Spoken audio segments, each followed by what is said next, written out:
নানা আয়োজনে পাবনায় পালিত হল বর্ষবরণ উৎসব। প্রশাসন ও বিভিন্ন সরকারি বেসরকারি উদ্যোগে ছিল বর্ণিল শোভাযাত্রা ও সাংস্কৃতিক অনুষ্ঠান সহ নানান আয়োজন।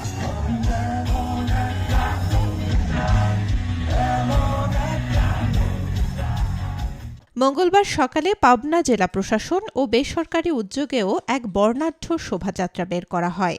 শহরের স্বাধীনতা চত্বরের সামনে থেকে বের হয়ে শোভাযাত্রাটি প্রধান সড়ক ঘুরে পাবনা সরকারি এডওয়ার্ড কলেজ মাঠে শেষ হয়।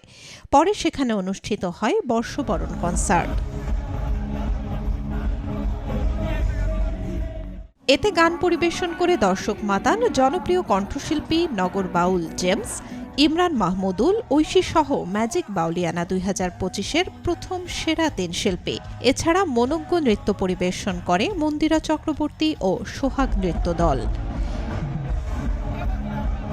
এছাড়াও পাবনা জেলা উপজেলা প্রশাসন, পাবনা প্রেস ক্লাব সহ জেলার বিভিন্ন শিক্ষা প্রতিষ্ঠান, বেসরকারি সংস্থা, সাংস্কৃতিক ও স্বেচ্ছাসেবী সংগঠন শোভাযাত্রা সহ বাংলা বর্ষবরণে নানা অনুষ্ঠানের আয়োজন করে। Desk report, B news 24।